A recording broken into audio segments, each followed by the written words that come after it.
you wanted the best, you've got the best podcast. The hottest podcast in the world. The Chris Voss Show, the preeminent podcast with guests so smart you may experience serious brain bleed. The CEOs, authors, thought leaders, visionaries, and motivators. Get ready. Strap yourself in. Keep your hands, arms, and legs inside the vehicle at all times, because you're about to go on a monster education roller coaster with your brain. Now, here's your host, Chris Voss. I'm Voss here from thechrisvossshow.com.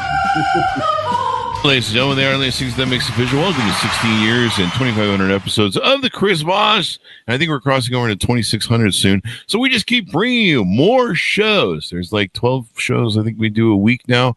And boy, if you're not keeping up on listening to every single one, we're keeping track, and there will be a test, ladies and gentlemen.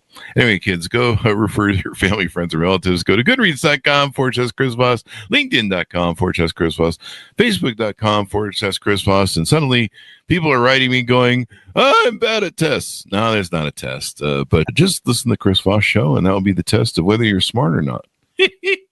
Opinions expressed by guests on the podcast are solely their own and do not necessarily reflect the opinions of the host or the Chris Voss Show. Some guests of the show may be advertising on the podcast, but it is not an endorsement or review of any kind. We have an amazing young man on the show. We're going to be talking about his book called MOSAIC Pieces, Surviving the Dark Side of American Justice, out July 11th, 2025. Wes Skillings joins us on the show. We're going to be talking about his insights in the book that he has. If you remember the famous Truman Capote book that I think that propelled Truman Capote right to the top of being popular in cold blood and creating a new genre that was given birth to the true crime novel and gripped the nation too, I think, when it happened. So we're going to get into it with him, and we're going to talk about his stories. He is retired from the newspaper journalism industry in April 1st, 2011, after 38 years as a reporter, columnist, and editor, where among his assignments for 3 different newspapers, he covered everything from municipal meetings, those are exciting, to murder trials, those are kind of exciting.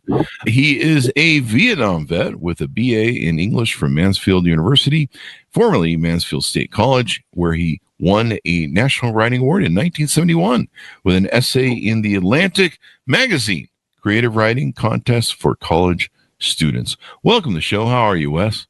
I'm fine. How are you doing? I am excellent. Welcome to the show. We're glad to have you. Give us any .coms or websites you want people to find you on the internet. Well, I hate to say this, but I just had one made or created for me through the marketing company I'm working with, but I have my own skillunlimited.com, okay, which was a copywriting website, and I'm not doing that anymore, but I put my blogs in there once in a while. Okay. Just to entertain people. It's mostly humorous stuff, and try not to stay too political, but it's hard in these days not to be. Is there something going on in 2025? Yeah, I don't know. It's not up on me there. And for those of you, I'm 58. You clearly are older than me. I think I was 3 in 1971. But I'm 78. Tomorrow. 78. You look young for your age. Oh, thank you. But it's an interesting world to live in right now when you come from a background of gray. My hair's not gray, so that's good.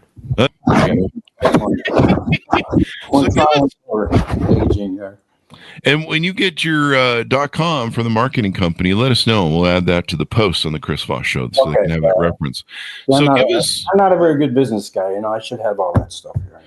You're working on it. Sounds like they'll find me, right? Yeah, they'll find you. Yeah. So on the book, give us a overview of what's inside the new book. Okay, what I'm going to do here is, a synopsis when you're trying to find a literary agent, and you got to give them a compact description of what the book's about, and hope you can get them to represent you. Okay.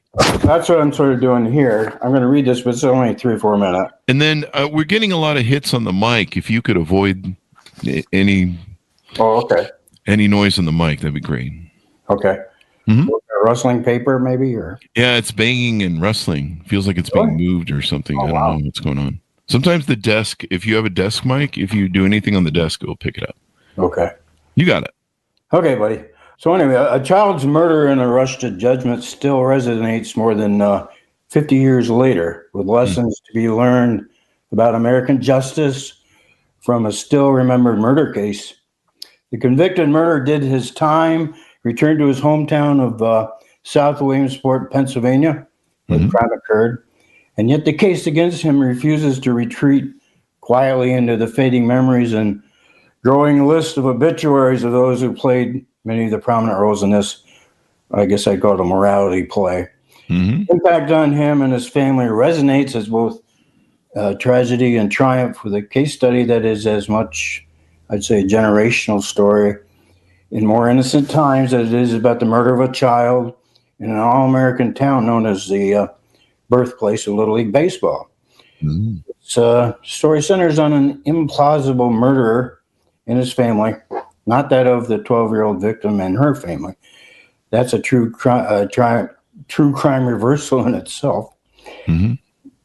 Other than one tragic realization, that is, somebody got away with murder, and despite an impressive accumulation of exculpatory evidence, widening cracks into chasms in the Commonwealth's case presented, it would have been in February 1974. Exoneration is eluded, a family seemingly sacrificed for political gain and career expediency by certain people. Mosaic Pieces might at its heart be a true crime story, but it encompasses so much more than a murder case. Make that several decades more, 3 generations of one family, with the evolving story of the crime serving as the keystone of this chronicle of guilt versus innocence. It's subtitled Surviving the Dark Side of American Justice. This book reads like a novel, I hope, supported by a detailed journalistic approach from an author who retired after almost 4 decades as a newspaper editor, reporter, and columnist. The arrest, trial, and the jury's verdict required only 4.5 months from the day the child's remarkably preserved body was found in a cornfield a few hundred yards from her home on October 28, 1973. She had been dead in that field, according to evidence proffered by the Commonwealth, for 216 to 220 hours, which is a little more than 9 days, in unseasonably warm and dry October weather for Pennsylvania. And yet the body on the autopsy table the evening of October 29th, next day, 1973, was, quote, as fresh as if she had died just the day before, according to the man who picked up the body and later embalmed it. Claimed forensics experts on body decomposition and time of death stated without reservations, and this is a few years later after he was already in prison, that the body must have been refrigerated for all but 24 to 48 hours of those 9 days. Those opinions came 6 years too late, except for maybe helping and trying to appeal to get a new trial. This didn't work. Other aspects of the case, including misuse and abuse of DNA by an apologist for the DA's office that prosecuted him, bring the impact of the story well into the 21st century. I offer readers a challenge to form their own impressions based on facts and expert opinions. Then again, it is a unique and thought-provoking true crime story with solid human interest components and insights into murder case essentials like forensic science, crime scene investigation, expert witnesses, hypnotism of an eyewitness, evidential chain of custody, contamination of evidence, and fast and loose DNA technology that is not questioned often enough when wielded to solve both active and cold case crimes. Speaking of hypnosis, the eyewitness, after being shown the impounded car twice, Kim's car supposedly, and subsequently hypnotized to refresh her memory, testified that she had seen the murder victim get into a car resembling Hubbard's. This opportunity for wielding the power of suggestion on an altered consciousness was never revealed until after the trial. Matter of fact, the family and the defendant didn't know that the witness had been hypnotized. Then there were the tire tracks captured on cast near the body scene on a rainy evening she was discovered, which was the only rainy day in the whole period she was out there. Or supposed to be out in the field all the time. Mm-hmm. Came from a tire that was not on the car. This was at the scene, taken the one that night, until the day after the girl's body was discovered. Mm-hmm. So there's a little hanky-panky there. Now, mosaic pieces requires a lot of research and access to evidentiary photos, trial transcripts, and key figures in this case. Many of whom are dead, including Joe and Doris Ann Hubbard, who never gave up seeking a new trial and the subsequent exoneration for their son. This is as much about them as it is about Kim or his sister Ruth, who survived an arduous childhood. As of the adolescence, she pretty much lost her adolescence because her brother was the convicted murderer of her best friend. She was 12 years old too. Then lastly, and this is almost the end of my little spiel, the 1973-74 murder case itself is alternately fascinating and disturbing, if only because what has been learned in the months, years, and even decades since a trial, at the end of which Ken Lee Hubbard, 20, was proclaimed guilty of the murder of 12-year-old Jennifer May Hill. He is a free man and has been for the past 4 decades and counting, while after paying his proverbial debt to society. Yet a debt is something you owe, right? It's not, and this convicted murder, despite leading a productive and fulfilling life in the very community where the crime for which he was tried and convicted occurred, he has his own debt to collect. That is exoneration for a crime he swears he didn't commit. And as I show, one that relied on evidence that had been manipulated and manufactured. The wheels, this is my last sentence here, so hold on. The wheels of justice have been said to, quote, turn slowly, but grind exceedingly fine. But a quickly turning wheel directed toward a hastily contrived conclusion is more likely to result, as it did in this case, in injustice. So let's delve into this. So you say that mosaic pieces, do you regard it as an example of the genre, like Truman Capote's book In Cold Blood then? Well, there's familiar, of course, Truman Capote got into the heads of the 2 murderers. And we're talking about trying to get in the heads of people that maybe tried to put an innocent man in jail. But in some ways it is. I think Truman Capote created scenes that he probably had to be like a novelist a little bit, Yeah. But even though he did these in-depth interviews with these guys, and that's why I knew the Hubbards. When I walked into their house, I'd been sent there as a newspaper reporter because the mother, Doris Ann Hubbard, had called and said, if you send somebody over here, we can prove that our son didn't kill that girl. So this was something that was on your beat when you were a journalist then? Yeah, and I'd only been there. Well, I'd never went to the trial because I'd only been there but a little over a year. I was a new guy. And I remember reading about the trial, and it seemed pretty cut and dried based on the newspaper reporting. Not our newspaper. The paper I was at was a weekly Sunday paper.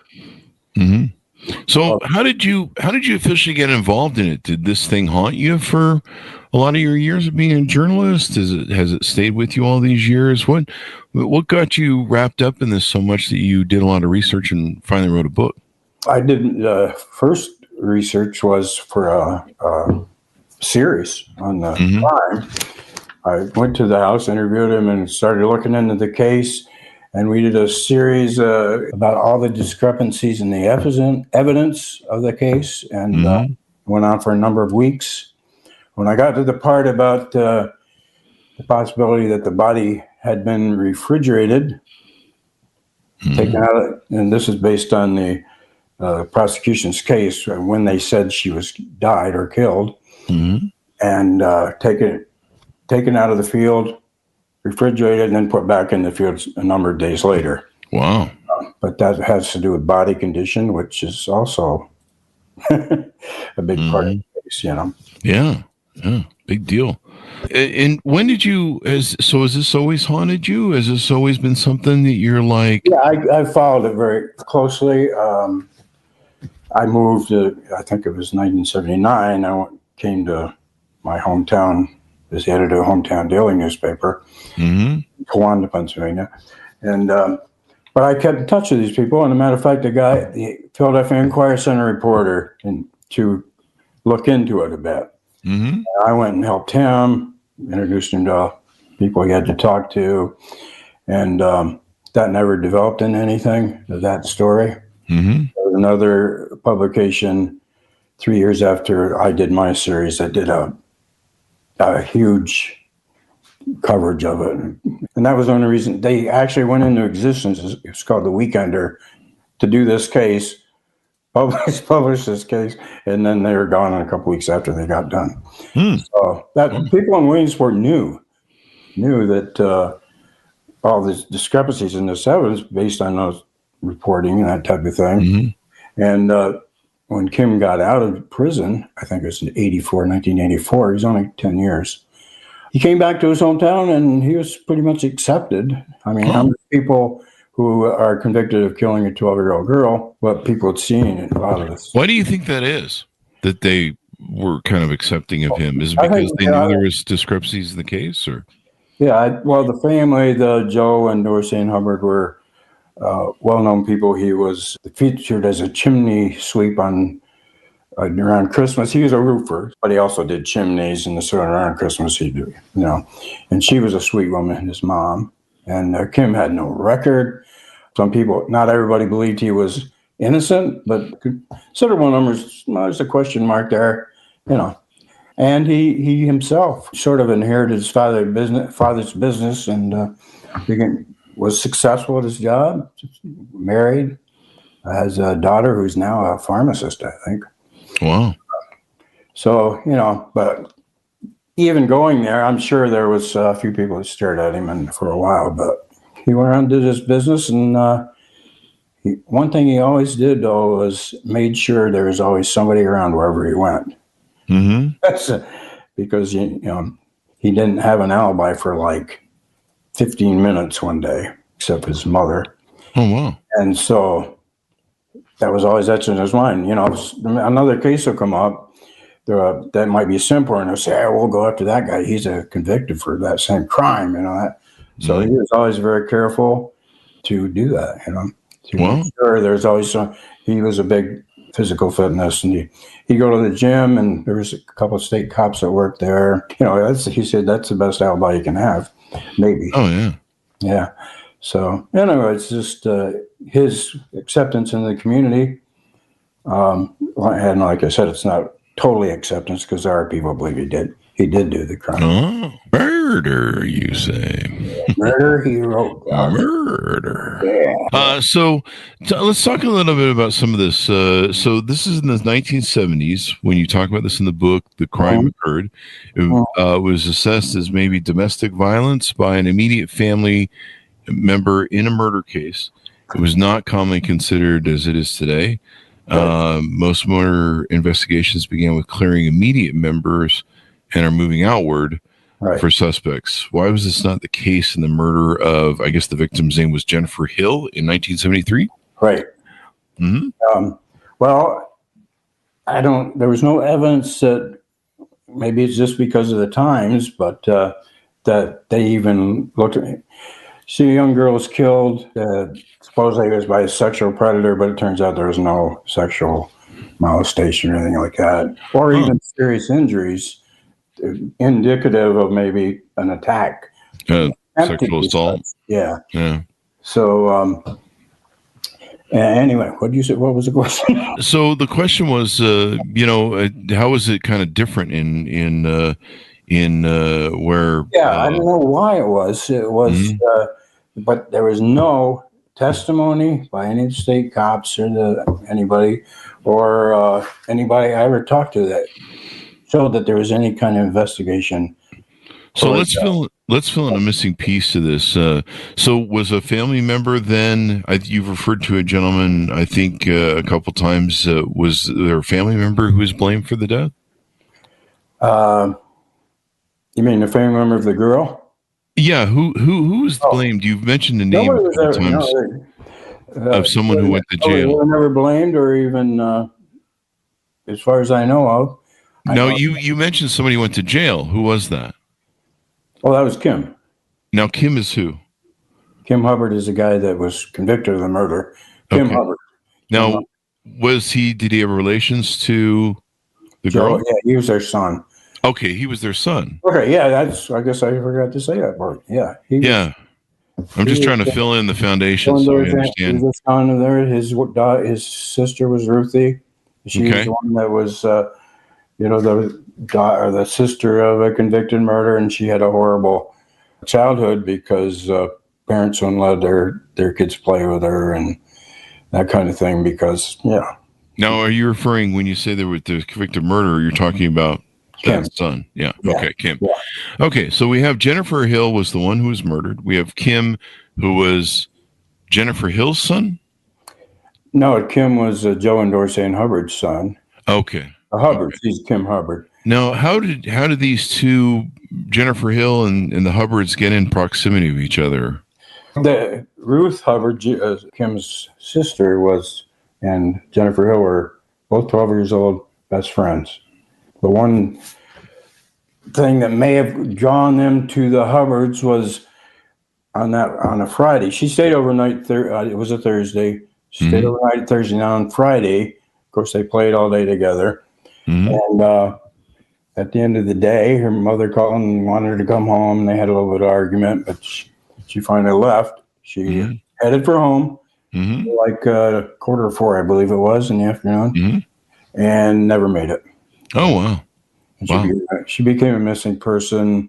A number of people saw her on her walk home up West Central Avenue, it was called, and including one witness who put her very close to her home.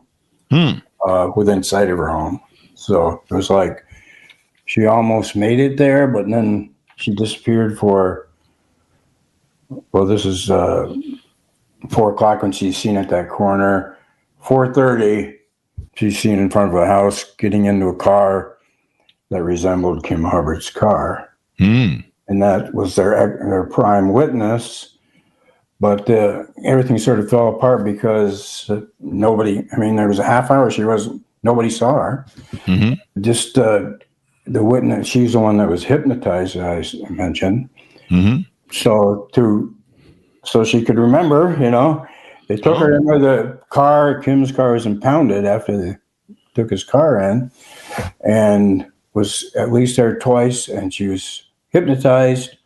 After the preliminary hearing, when her case was bound over to trial, the district attorney, Alan Ertl, who a year or so after this trial became congressman, informed by a little letter the defense attorney that hypnotism had been used to help her with her memory of everything.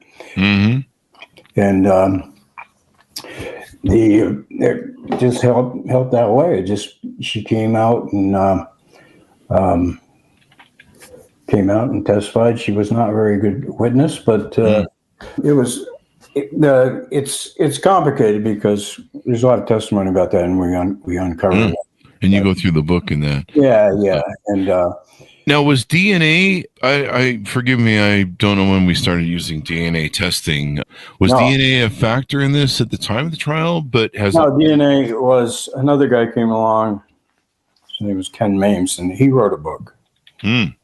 But we had all these articles about the reasons that Kim Hubbard didn't do it, or because the evidence used against him was manufactured and all that stuff. This guy decided he's going to write a book. Matter of fact, he approached Kim, and Kim thought he was another person interested in hearing his story. And, any help he could get, right? It took him years, but he finally decided he was going to seek exoneration, more in honor of his father than himself, because he was doing all right. So Kim was approached by this guy, Kim Maines. He didn't want anything. He didn't care about any of this evidence, as I sort of said in the introductory thing I gave. Okay. He wasn't interested in that, but Interesting. So what about DNA? So is there been DNA since where DNA? He's the guy that said he found DNA. He took it into a guy that is called. I guess his business is called. What was it called? Here it's. Now, when you talk about the person who discovered the DNA, are you talking about this author or who wrote a book, or are you talking about the? Yes. Yeah.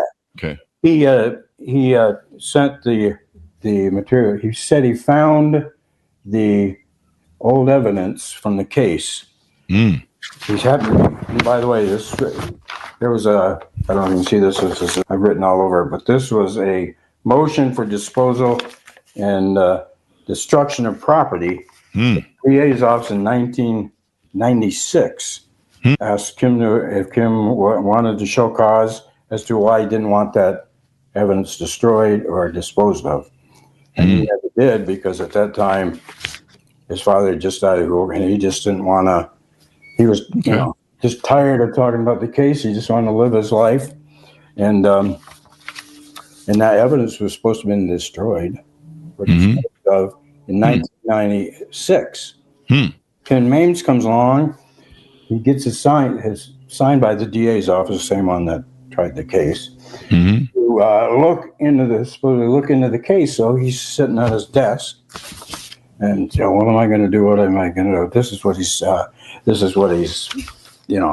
saying, and he hears some guys people talking in the other room, and I said, "Hey, do you know?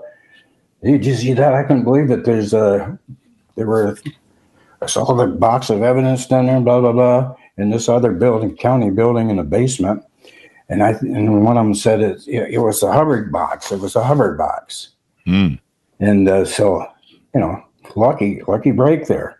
So it was actually sort of comical, because I used one chapter to sort of turn it apart. But in his book, he said, he hears there's this evidence that was supposedly destroyed in 1996, and this was 2015 or whatever it was.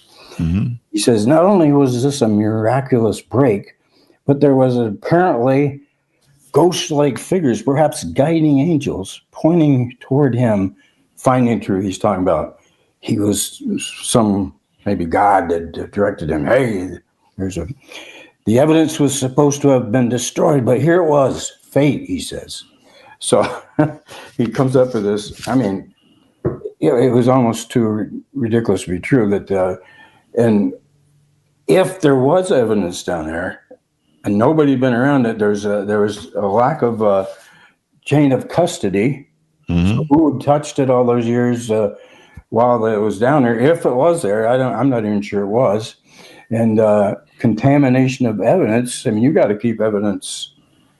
So he's used this to come up with the prints or the DNA that he was able to send to a doctor. A guy has a business called cybergenetics, which is computer-based. It's not lab-based finding DNA. So there's the chapter tells a lot of the criticism of this system. Touch DNA has a mixture of DNA in it, but that's all explored. DNA is complicated. Matter of fact, I don't know if you've had anybody. That'd be great. Because the thing about DNA is it solves so many. It's exonerated a bunch of people. It's found the real killers. Yeah. But sometimes it's a magic bullet, Yeah. You know what I mean? Yeah, it definitely can tie you to some bad stuff. It might be cool to do something on that, because that's a pretty interesting field. More in the book.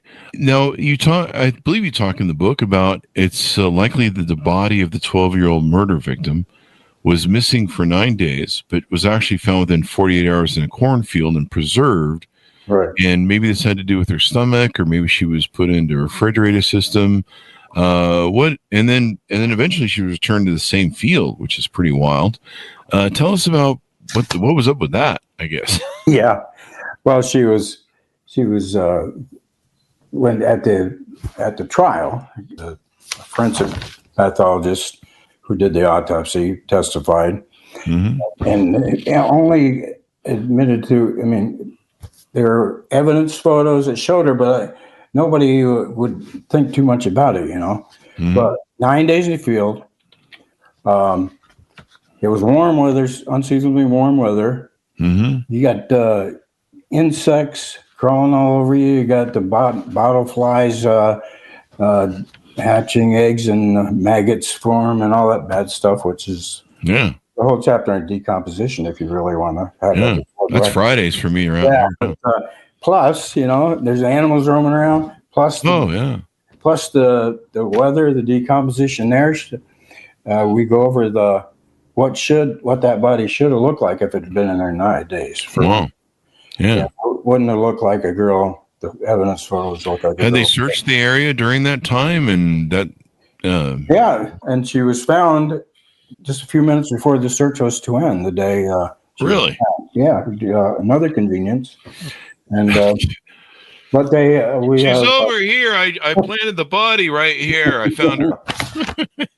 We have affidavits of guys who'd been in search parties through that field, through that area, days before. So clearly, somebody. There's just so much, Chris, that as you can see, I don't know which way to go on some of this stuff. Yeah, it should be. It sounds like this would make a great Amazon or a Netflix series. They do a lot of these Netflix series. That's why I gave the thing at the beginning because we said a little composite type thing. But as we round out the show, what do you think readers will take away from Mosaic Pieces that will make them either more compassionate or cynical, or make them, I don't know, demand more answers from the? I think, and I think, and as you said, the situation we're in now with what's legal and what's not legal, and what the law and what is the law and all that stuff. That I think we've learned that you have to be careful. There are people, as we know, some people in government think a lot of people are expendable and don't need to, that type of thing. And that's sort of what that was. I think it was a case of quick solve here. Guys, DA Alan Erdl had political ambitions, and he became a congressman, U.S. congressman, and nearly lost the election to be the governor of Pennsylvania. Wow. He lost to Dick Thornburgh, who was the guy who was in there in power at the time, and have all this stuff going on. It's almost too. That's why you need a book to tell it, really. You know what I'm saying? And tell a big story. And it's just like I said when I did the intro there. If I had started on that, then I'd be going off here. Oh wait, did I tell you about the hypnotism? And I know all that stuff. Yeah. Well, as we go out, tell people final pitch out to pick up your book, where they can pick it up at, et cetera, et cetera.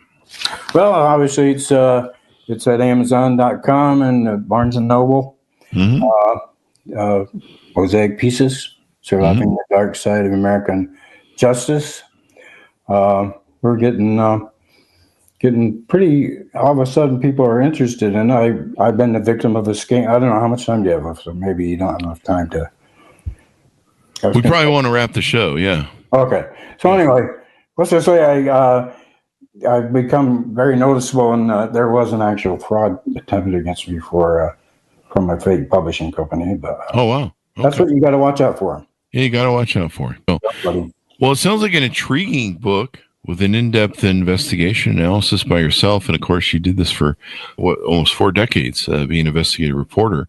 So you're probably building a lot of skills to that. It was on and off. I did the thing, then I moved, and I thought everything's all right. Then little pieces, and then one day I just said I retired, and I said I don't just write about this. Yeah. Sounds good. Sounds like it kind of cooked for a long time there. Yeah. So thank you very much, Wes, for coming on the show. This is really interesting, and hopefully maybe we can see you on the big screen or 48 hours or one of those shows. Yeah, I appreciate Murder, you say. People love Murder, this. Murder. I love that dude from whatchamacallit. Anyway, thank you very much, Wes, for coming on the show. We really appreciate it. Okay, thank you. Thank you. And thanks to my audience for tuning in. Order at the book wherever fine books are sold. Mosaic Pieces, Surviving the Dark Side of American Justice. If you love good crime, true crime novels, you want to pick it up. Sounds like there's a lot of cool details in here. There's people, they love this stuff. They have like crime sent to them on a serial basis that they have to solve. They're like fake crimes, but people love these sort of things and digging into them. By Wes Skillings. Anyway, thanks so much for tuning in. Go to goodreads.com/Chris Voss, linkedin.com/Chris Voss, Chris Voss 1 on the TikTokity, all those crazy places on the internet. Be good to each other. Stay safe. We'll see you guys next time. Okay. Great.